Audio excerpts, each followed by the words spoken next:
Welcome to Worldview Matters, discussing controversial issues, discerning current events, defending biblical Christianity. No topic off limits. And now, here's your host, David Fiorazzo. Hello again, friends. Thank you so much for tuning in, watching, listening, wherever you access Worldview Matters. We appreciate it. And if you haven't signed up for our weekly recap email, you get every Friday only one email in your inbox. Go to worldviewmatters.tv. And by the way, you can also download the free Freedom Project app and get all of our other content as well. We've got John Haller back with us, elder at Fellowship Bible Chapel, teacher, a Bible prophecy update expert, I guess I could frame it that way, and of course a lawyer, former lawyer, but once you're a lawyer, I think you're always a lawyer. John Haller, welcome back. Hey, good to see you, brother. Always good to be with you, David. Okay, Appreciate you having me on.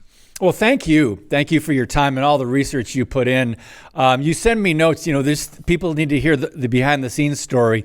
John and I text first, and then we send emails, and he sends thoughts for the show and direction. And we could literally, I'm not exaggerating, I think we could do 6 shows with all the stuff we won't get to. But anyway, let's just jump right in. Oh, so The Economist. By the way, David, that's why when they have lawyers write things for courts, they call it a brief. A brief. I'm not sure why they do that, but yeah. So the fascinating cover over at The Economist, The World Ahead 2024. This is really interesting, John. You brought this to my attention. Share your thoughts on it, and what are your takeaways here? So The Economist, let's just give some people just a tad of a background here. Yeah. The Economist is one of the leading elite financial publications in the world, like Wall Street Journal, Financial Times of the UK, and The Economist. And it's I don't know if it still is. It was owned by the Rothschild banking family in great part at one time. And they have a very famous cover from back, and I believe it was 1998. And it said, it talked about like a one world currency was coming. It had a picture of, it was called the Phoenix rising from the ashes. It had a picture of this coin with a phoenix on it, dated 2018. And so there were a lot of people saying, oh, 2018, we're going to have a financial collapse and this one world currency is going to come about. So they're not always accurate. They miss it by a couple of years.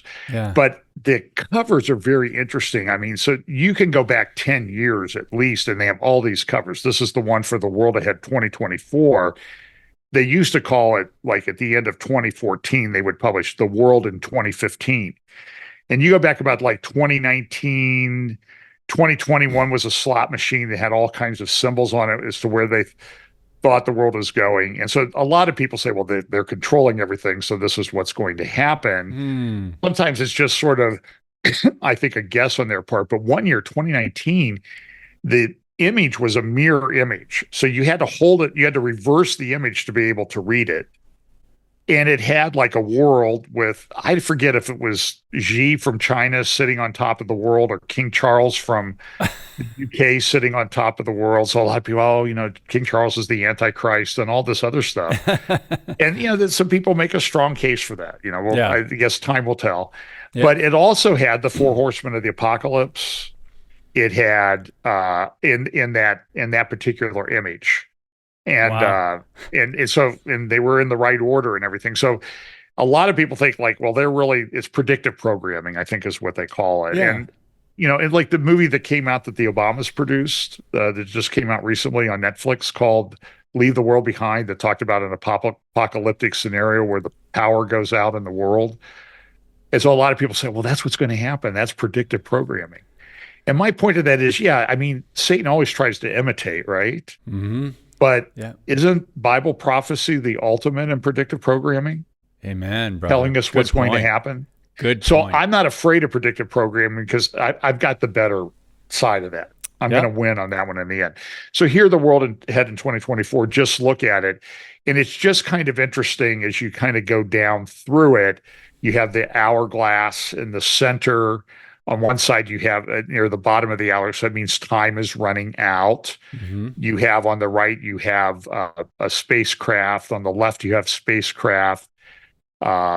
they're going to do interplanetary flying and that type of thing.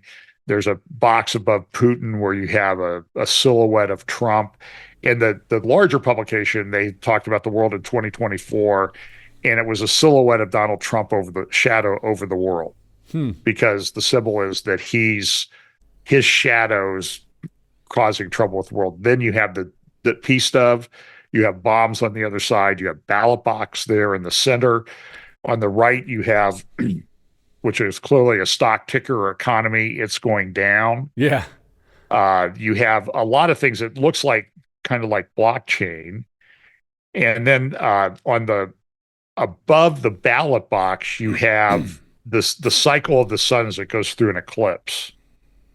And that's kind of interesting too, because there is a lot of people are putting a lot of significance on it in April. I think it is April 8th. There will be an eclipse across the United States that will go from, I think, southwest to northeast. It's actually going to go not too far from where I live here in Ohio, the path of totality.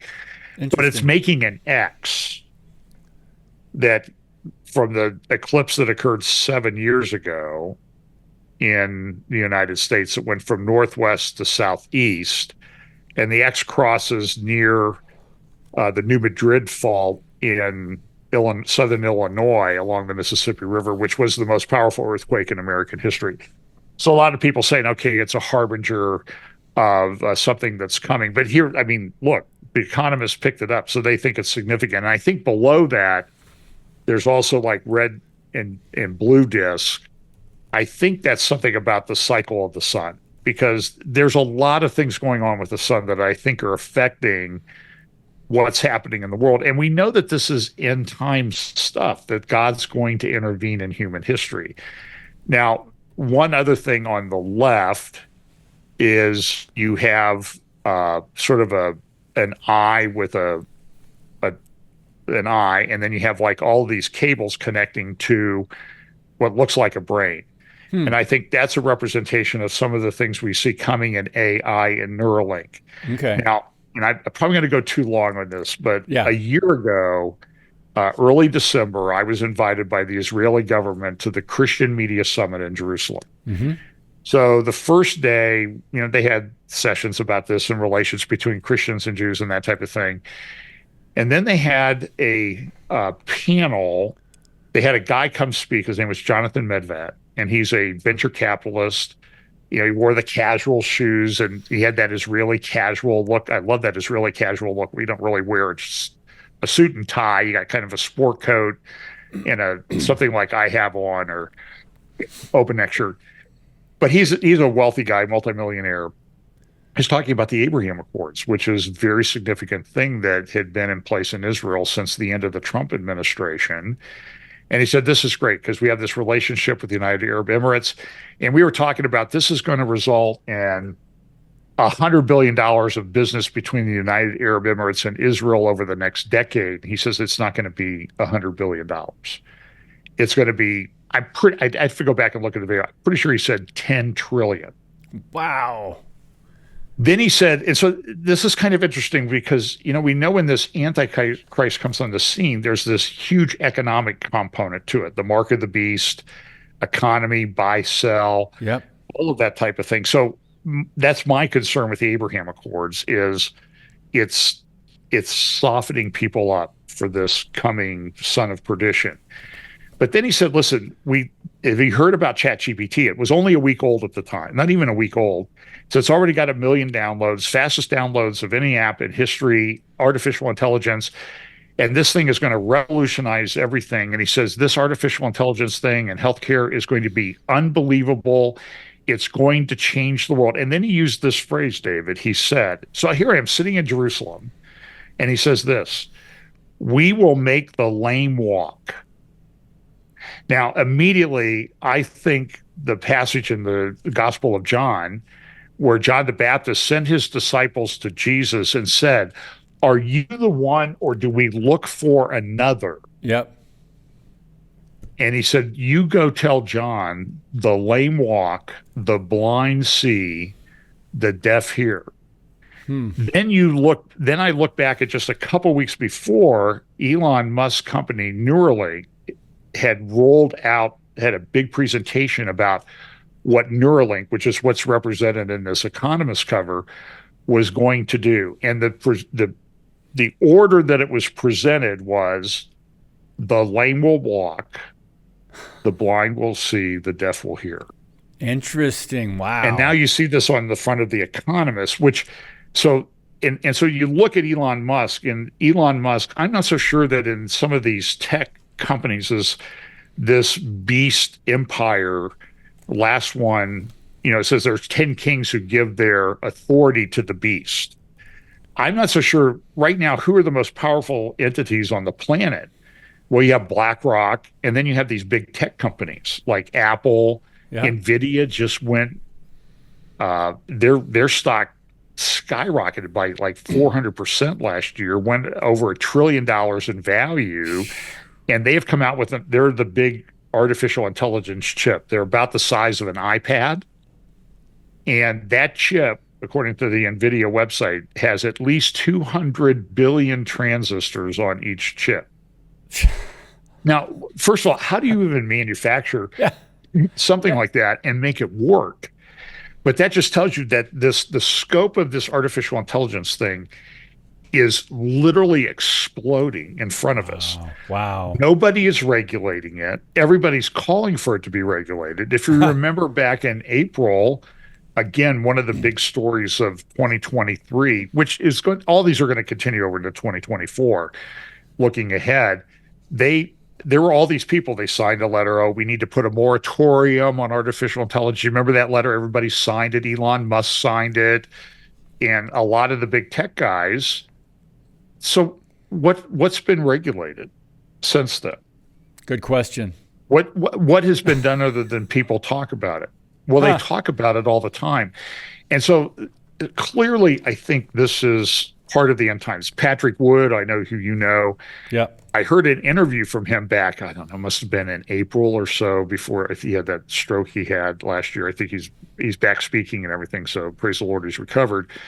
But he said, look, this mark of the beast technology, we're not going to have this event that Jesus refers to in Matthew 24, the abomination of desolation that was spoken of by Daniel the prophet. He says they're not going to do the Antichrist is not going to do the abomination of desolation, declare himself above all that is called God. And then he and the false prophet are going to sit down afterwards and go, hey, it'd be really nice if we had something in place that we could use to control humanity and force them to worship me. And maybe we could do a crowdfunding. Okay, do you think you could get on that? That's not the way it's going to happen. As Patrick Wood said, it's going to be there. And all they have to do is flip the switch. So I've been talking about social credit. I think the first strike I ever got on YouTube was a talk I did at a prophecy conference in Canada. We couldn't do it back in 2020. I had it taken down. I didn't even publish it. I was in the private section of YouTube so they could download it and play it at the conference. And YouTube gave me a strike against that video because I talked about social credit scores and what was coming. And I used the examples of China and everything. Then it wasn't any copyrighted information or anything that would, not be considered fair use. Wow. But it was the subject that they didn't like. Yeah. And this is what's coming. So you see this as pretty prominent on this page. And then down below, you have Joe Biden kind of looking, and he's looking at there's like a hurricane and there's windmills. And we just had COP28 where they're going to talk about the controlling everything. They want to control everything in the economy. They want to eliminate fossil fuels, which is a pipe dream. And these windmills, by the way, windmills and solar, they operate about 8% of the time. And you need power 24/7. It doesn't work. They're destroying grids. It's going to be very disruptive. And then, of course, you have you have electric cars and all that other stuff. So this is what the elites of the world, at least the publishers of The Economist, think the world is going to be going. And they're usually pretty accurate. I mean, they're investors, Yeah. As I said, even the even my JB Hickson would like this, I think. The Illuminati elites, even they have accountants and calculators, because they want to make money. So Yeah. they can't control everything. So they try to do the best guess. So this is, you see global warming there and that type of thing. And this is a big hoax. They just had a big conference though, where King Charles was talking about the earth does not belong to us, but we belong to the earth. Oh, of course. They had the Pope and an Imam, the one that signed back in Abu Dhabi in 2019. This was in Dubai. They signed another agreement about the joint common mission. And then in 2024, a thing you really need to look for with the Sustainable Development Goals of the UN is now I'm going to forget the name, the Conference of the Future. Oh yeah, the UN Summit of the Future. Summit of the Future. Yeah. And you should go to they have a website, Summit of the Future website. Yep, there it is. And you can see all the things that they really want to do to promote their sustainable development goals. And they actually have, on some of the websites that do this, they have a countdown clock, and they're all pushing for 2030. Everybody has a vision 2030. Saudi Arabia, other countries. And the UN wants all their sustainable development goals to be met or close to being met in the next 7 years of human history. And I personally think that there are some significant possibilities with regard to the 2030 to 2032 date on a prophecy timeline. I did some talks up in Canada at last day's Bible conference where I talked a little bit about that. So we don't have time to go into that right now, but I think that we live at a very, very significant time of history where this artificial intelligence and all of these other things are going. Wars, rumors of wars, artificial intelligence being used in weapons systems, and that sort of thing. It's going to be a very interesting year. And a lot of it, David, is designed to control you and me and what we think and what we say. Yeah, I was going to quote from the home page of the UN Summit of the Future. Sure. But you know what? I want to ask you some. They're talking about threats such as climate, conflict, weapons of mass destruction, pandemics, and all these other things. And they're Sounds talking like about they're reading Revelation. Yeah, they're talking about global emissions at their highest levels in human history. And but I want to ask you, John Haller, and we're already down to under 10 minutes here in the show. My thought is, and I'm not a prophet, there will be another major crisis, whether it's worldwide or particularly in America.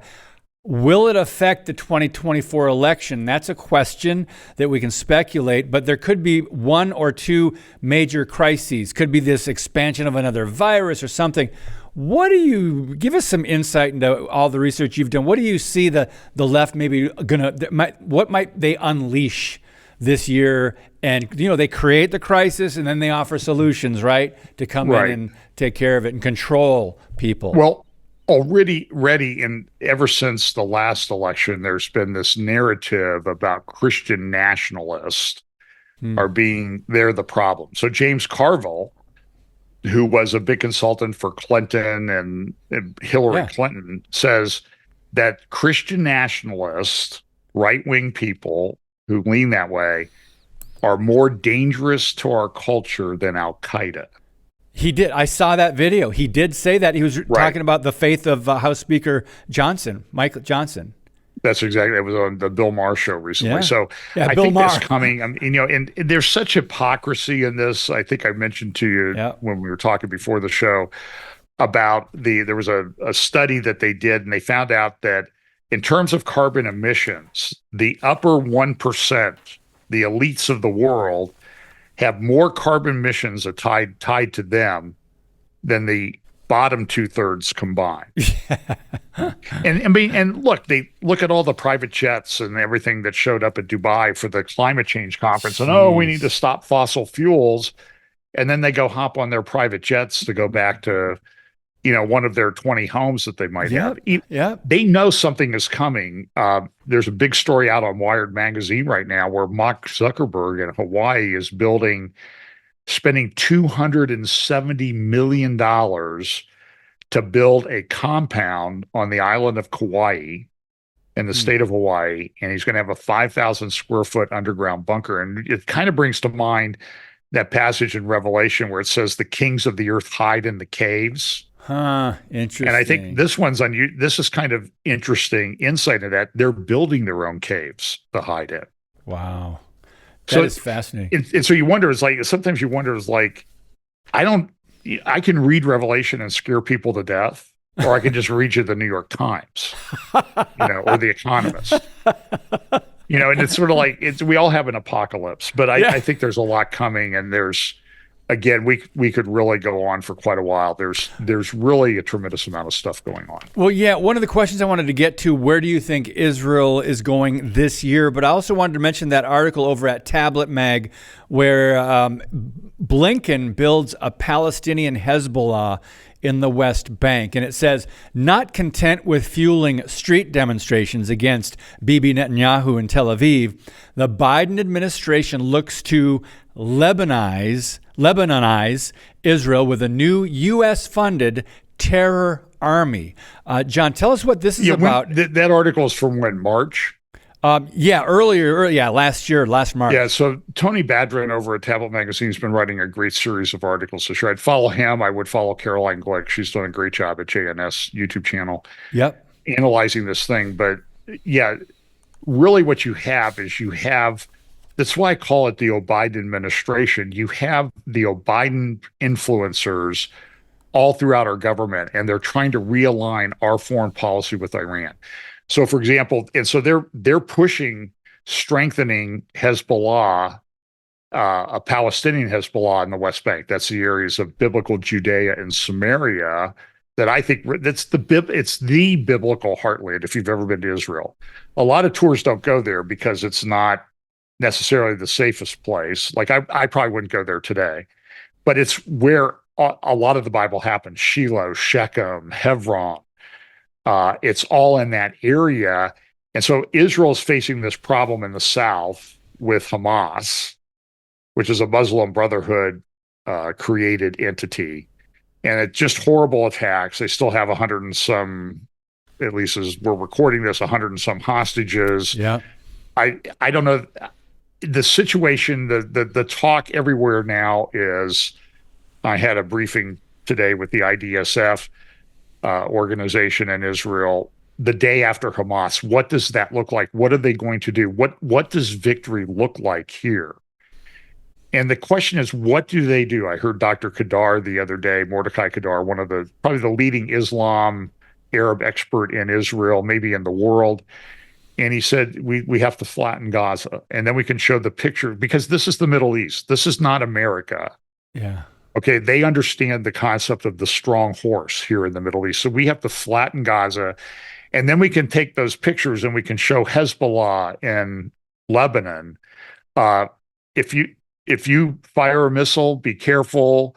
Don't shoot it towards us. If you want to fire a missile, shoot it out into the ocean. We'll leave you alone if you have to make a show for your people.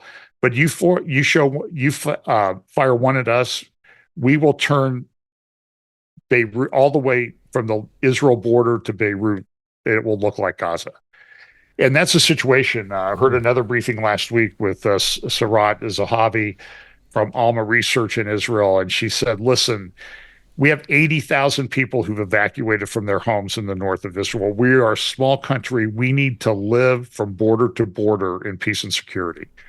How are we going to do that if Hezbollah is right on the other side of that fence there with rockets and mortars and all these things? And the plan was that everybody in Israel was afraid of was not so much Gaza, that they would come across through tunnels from Lebanon and kidnap thousands of people and take them back into Lebanon.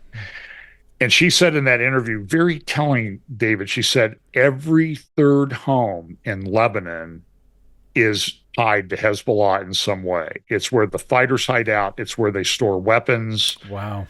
It's where they have a tunnel entrance or something like that. And it's rocky ground.